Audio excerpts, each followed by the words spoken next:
जी हां दोस्तों, मतगणना से पहले एनडीए औंधे मुंह गिरा। पालतू मीडिया का एग्जिट पोल हुआ फेल। दिल्ली ब्लास्ट और बिहार पर शाह के इस्तीफे पर मुहर। स्वागत है आप सभी का। आप देख रहे हैं द राजनीति का विशेष सेगमेंट खबर और विश्लेषण। मैं हूं जब्बार खान। दोस्तों, तो क्या बिहार के विधानसभा के मतदान के दोनों चरणों के पूरा होने के बाद जो एग्जिट पोल आया वो पालतू मीडिया का फिक्स्ड एग्जिट पोल था? आखिर ये क्यों कहा जा रहा है कि एनडीए मतगणना से पहले ही औंधे मुंह गिर चुका है, इंडिया गठबंधन की सरकार बनती हुई दिख रही है? तो फिर ऐसे में ज्यादातर एग्जिट पोल ने क्यों एनडीए की सरकार बनती हुई दिखाई? और इस बीच में दिल्ली ब्लास्ट से लेकर के बिहार दोनों को मिलाकर के अब अमित शाह के इस्तीफे पर मोहर कैसे लगती दिख रही है, विस्तार से दोस्तों आपको सब कुछ बताते हैं। दोस्तों, आप में से बहुत सारे लोग ये हैरान होंगे ये देखकर सुनकर के कि एग्जिट पोल के नतीजे या रुझान तो कुछ और ही कह रहे हैं। दरअसल खेल तो यही है। बीते 2 दिनों के भीतर जो कुछ हुआ, हर एक की कड़ी एक दूसरे से जुड़ती हुई जा रही है। चाहे अमित शाह का वो फोन कॉल अधिकारियों और अफसरों को हो, या फिर एग्जिट पोल के पीछे की मंशा और डेटा, या फिर दिल्ली ब्लास्ट पर अमित शाह का इस्तीफा। दोस्तों, बिहार के नतीजे 14 तारीख को जो आएंगे सो आएंगे। इंडिया गठबंधन की वापसी जो होगी सो होगी। एनडीए के सुपड़ा साफ होने वाली स्थिति जो दिखेगी सो दिखेगी। मगर उससे पहले बिहार के नतीजे से पहले आपको आखिरी चरण के मतदान के समय की एक तस्वीर दिखाते हैं। एक ऐसी तस्वीर जो बिहार में गाथा एक नए तरह की लिखने वाली मिसाल बन गई है।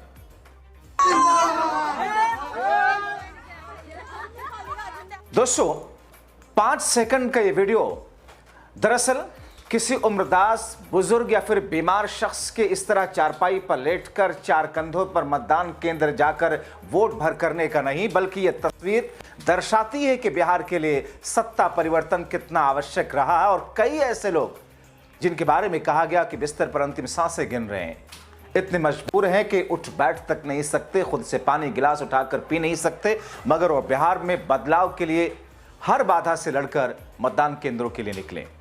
अब ऐसे में अगर अगले 2 दिनों तक पालतू मीडिया के भ्रमित करने वाले एग्जिट पोल आपको अगर भ्रमित कर रहे हैं, तो यकीन मानिए अपने आप को उन तमाम चीजों से दूर रखिए अगर आपका दिमाग भ्रमित हो रहा है।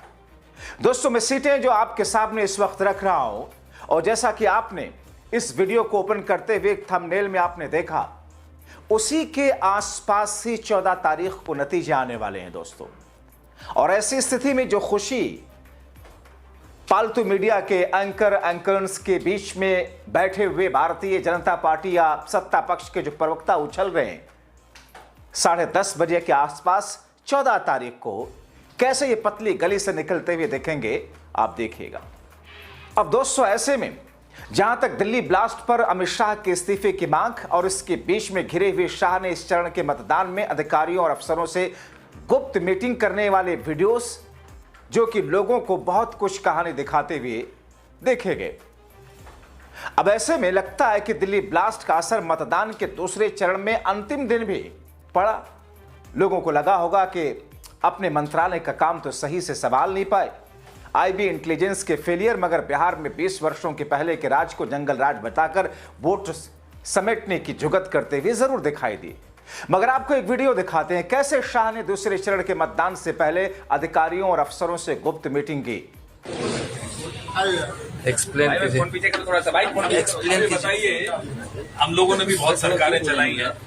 कभी देखा आपने कि सीसीटीवी, जो कि एक पब्लिक प्लेस है, सीसीटीवी कवर कर दिया जा रहा है कि उनके गृह मंत्री यहाँ है? किससे मिल रहे हैं भाई? छिप छिप कर गृह मंत्री। देखिए, ये रहा आपका सीसीटीवी। ये तो होटल मैनेजमेंट का है ना इशू, होटल मैनेजमेंट का इशू। होटल मैनेजमेंट पे तो दबाव डाला होगा ना, ऐसे थोड़े होटल मैनेजमेंट का। अभी दोपहर को जब गृह मंत्री नहीं थे तो ये खुला था, अब ये क्यों बंद किया गया?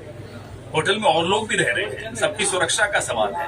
अगर गृह मंत्री को इतनी ही छिप छिप कर मीटिंग्स करनी है तो कहीं और जाकर रहे, राजभवन में जाकर रहे। राजभवन तो वैसे भी इन्हीं के हाथ में खेलते हैं। ये क्या हाल बना रखा है? देखिए, ये है सीसीटीवी कैमरा। भाई अंदर आके ले लीजिए, आओ अंदर आ जाओ।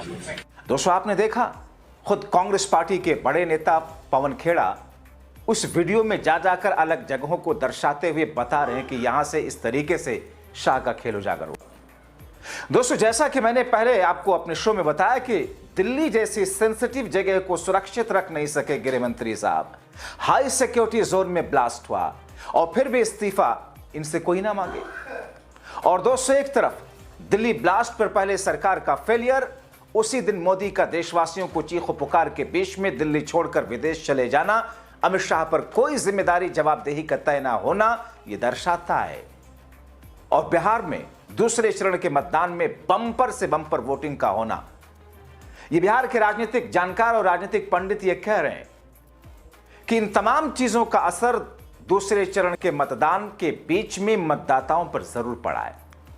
ऐसे में शाह की सरकार किस तौर पर देश की सुरक्षा में अक्षम ही नहीं बल्कि लापरवाह भी दिखी है। देखिए कैसे कांग्रेस पार्टी की प्रवक्ता सुप्रिया श्रीनेत ने सीधे सीधे बिना लाग लपेट के प्रहार किया। राष्ट्र की राजधानी दिल्ली में कल बड़े बम विस्फोट में 13 भारतीयों की हत्या हो गई। कल ही शाम को फरीदाबाद में 360 किलो से ज्यादा विस्फोटक बरामद हुआ था। वो कैसे वहां पहुंचा अभी तक पता नहीं चल पाया है।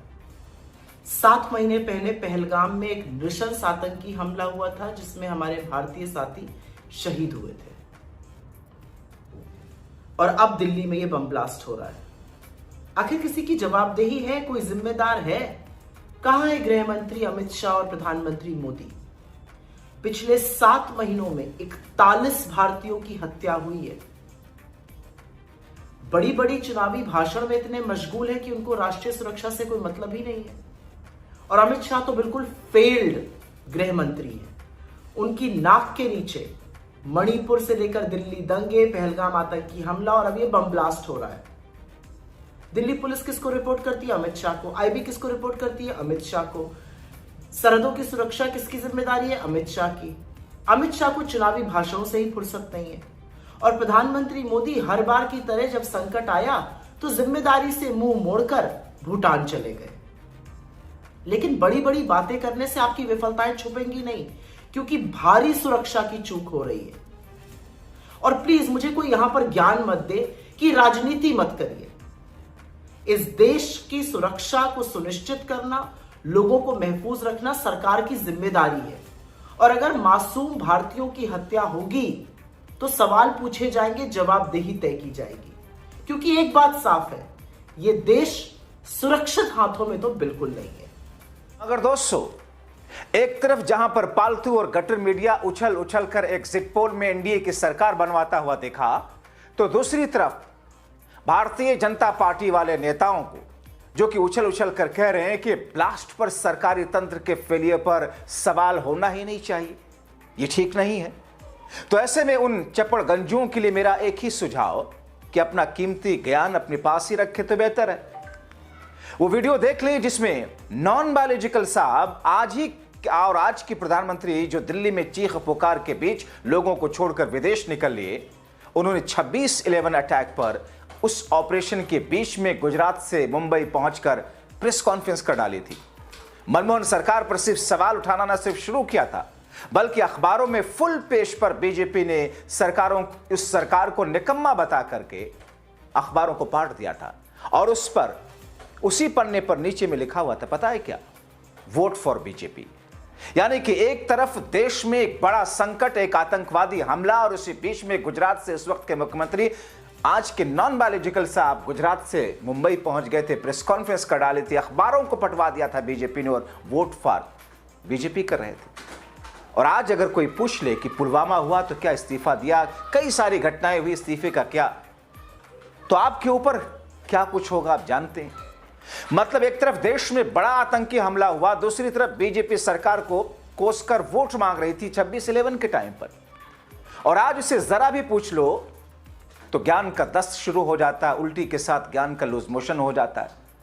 दोस्तों, आपको उसी समय का एक बयान सुनवाता हूं जब नॉन बायोलॉजिकल उस वक्त के गुजरात के सीएम और आज के पीएम जो कि इस संकट की घड़ी में पीड़ितों को छोड़कर विदेश गए हैं, 27 किलो वाले मशरूम जैसे कोई शायद डिश चखने, उनका एक बयान सुनवाते हैं 26/11 हमले पर।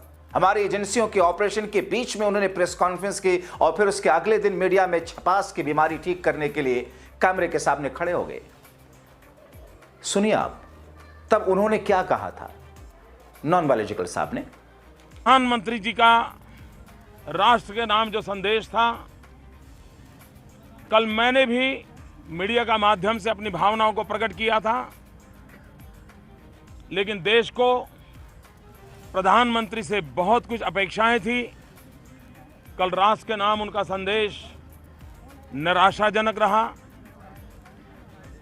पहली बार पाकिस्तान ने समुद्री मार्ग से आतंकवाद के ऑपरेशन का कारण बना है। मरीन पुलिस पहले तो मछुआरों को ले जाती थी, जेल में बंद करती थी, लेकिन बोट दे देती थी। अभी वहां की मरीन पुलिस हमारी बोटों को रख लेती है। और मैंने 1 साल पहले कहा था कि हमारी जो बोट ले जा रहे हैं, उस बोट का देश के खिलाफ दुरुपयोग होगा, देश के खिलाफ नुकसान होगा, और इसलिए ऐसी बोट का वापस ले लेना जरूरी होता है। और जो आशंका मैंने प्रकट की थी वह दुर्भाग्य से आज सच बन के निकली है। पाकिस्तान की मरीन पुलिस हमारे मछुआरों को, हमारी बोटों को उठा कर ले जाती है और इस प्रकार के हिंदुस्तान पर हमला। दोस्तों, आप तय कीजिए कि जो व्यक्ति बतौर मुख्यमंत्री गुजरात से चलकर मुंबई अटैक पर मुंबई आकर उसी समय सरकार को कोस रहा था, और उसके राज में जब पठानकोट हुआ तो उन्हीं नॉन बायोलॉजिकल ने देश में पहली बार पाकिस्तान के आईएसआई को देश में बुलाकर पठानकोट ले जाकर के जांच में साझेदार बनवाया। उन्हीं के राज में उरी हुआ, उन्हीं के राज में पुलवामा हुआ जिसमें 40 जवान शहीद हुए, उन्हीं के राज में पहलगाम आतंकी हमला हुआ, 26 मासूम मारे गए। मगर इनको आंखों पर बिठा कर रखिए साहब, वरना सरकार एजेंसी से पहले तो ये डॉगी और पालतू मीडिया ही आपको कचड़े के ढेर में फेंक देगा। इनसे सवाल की हिम्मत मत करो। अगर कोई सवाल पूछ ले तो इनसे इस्तीफे की बात कर ले तो उसके पीछे कोई ना कोई केस लदवा कर उस पर कहां फेंकते हैं आपको पता है। दोस्तों, जिस फर्जी राष्ट्रवाद को देश की आजादी की लड़ाई में स्वतंत्रता सेनानियों के अंग्रेजों से मुखबरी करके जेल भेजवाने वाले संघ और उसकी राजनीतिक शाखा बीजेपी और उसके चमन चालाक नेताओं से कोई पूछे कि आपके राज में आपकी विफलताओं के कारण कारगिल हुआ, आपके राज्य में आपकी विफलताओं के कारण लाल किला में तब आतंकी घुसे, आपके राज्य में आपकी विफलताओं के कारण कंधार प्लेन हाईजैक हुआ, जिन आतंकियों वाले प्लेन को छोड़ने के लिए आडवाणी जी और खुद आज के अजीत डोभाल साहब कंधार गए थे। आपके राज्य में आपकी विफलताओं के कारण संसद पर हमला हुआ और फिर मोदी राज्य में पठानकोट, पुलवामा, उरी, पहलवान, मणिपुर सब कुछ हुआ। मगर फिर भी कहते हैं कि हमारे राज्य में शांति है। सब कुछ तो वो मनमोहन सरकार में होता था, बिहार में सब कुछ तो वो जंगल राज में होता था, लालू राज में। और दोस्तों, आपको पता है साल 2005 तक, 1990 से लेकर 2005 तक फिरौती और अपहरण के जितने केसेस आए उससे ज्यादा 2005 से लेकर 2025 के बीच में आए। मगर इनकी जुबान पर लकवा मार जाता है। गटर मीडिया उसकी हिम्मत नहीं कर सकता कि उस एनसीआरबी के डाटा को आपके सामने रखे और चीख चीख कर इसी एक मुद्दे पर, जंगल राज के मुद्दे पर, पत्रकारों के भेष में बने हुए सो कॉल्ड इंटेलेक्चुअल, राजनीतिक पंडितों के भेष में बने हुए इंटेलेक्चुअल चीख चीख कर जंगल राज कहते नजर आए। तो ऐसे में दोस्तों, जब इतने सारे अटैक, मतलब कारगिल, मतलब कंधार, मतलब संसद पर अटैक, मतलब लाल किले में आतंकियों का घुसना, मतलब उरी, पठानकोट, पुलवामा, पहलगाम और दिल्ली ब्लास्ट, लेकिन इनसे इस्तीफा मत मांगो। इस्तीफा मांगोगे तो इनसे पहले, जैसे आप चुनाव आयोग पर सवाल खड़े करोगे, उठाओगे, उनसे जवाब चाहोगे, तो चुनाव आयोग से पहले भारतीय जनता पार्टी के 1.5 पुल्ली वाले ट्रोल गैंग वो आपसे लड़ने भिड़ने को तैयार हो जाते हैं। और ऐसी स्थिति में अगर आप सरकार से सवाल पूछोगे तो उससे पहले ही इनके पालतू आपके सामने सीना ठोक कर खड़े हो जाते हैं। क्यों नहीं जिम्मेदारी तय होती? जबकि मुंबई हमले के समय दोस्तों मनमोहन सरकार थी, देश के गृह मंत्री का इस्तीफा हुआ था, महाराष्ट्र सरकार के गृह मंत्री का इस्तीफा हुआ था, मगर शाह का इस्तीफा मांगने की हिम्मत गटर मीडिया कर भी नहीं सकता है। और इसीलिए दोस्तों, प्रियंका गांधी ने जिस अंदाज में धोया, जिस तरीके से इस पूरी घटना को लेकर के, बिहार चुनाव को लेकर के, धांधलियों को लेकर के और देश की सुरक्षा किस तरीके से असुरक्षित है, असुरक्षित हाथों में है, उसे लेकर के जो कुछ कहा लोगों के बीच में चर्चा का विषय बना हुआ। और इसीलिए दोस्तों, इन तमाम कड़ियों को जोड़ करके इस वक्त जो कुछ गटर मीडिया के एग्जिट पोल आपको भ्रमित करने की कोशिश कर रहे हैं, 14 नवंबर को ये सब गायब दिखने वाले हैं। ये मैं नहीं कह रहा, ये वो लोग कह रहे हैं जो बिहार की राजनीति और बिहार के इस चुनाव को जिन्होंने बहुत नजदीक से देखा है, परखा है, जिया है उस चुनाव को। और इसीलिए जो मैंने आंकड़े आपके सामने रखे, इंडिया गठबंधन को बहुमत से 10 से 12 सीटें ज्यादा और एनडीए के स्तर पर 103 सीटों के आसपास सिमटते हुआ दिख रहा है। 14 नवंबर का इंतजार कीजिए। अपनी राय कमेंट बॉक्स में जरूर लिखें।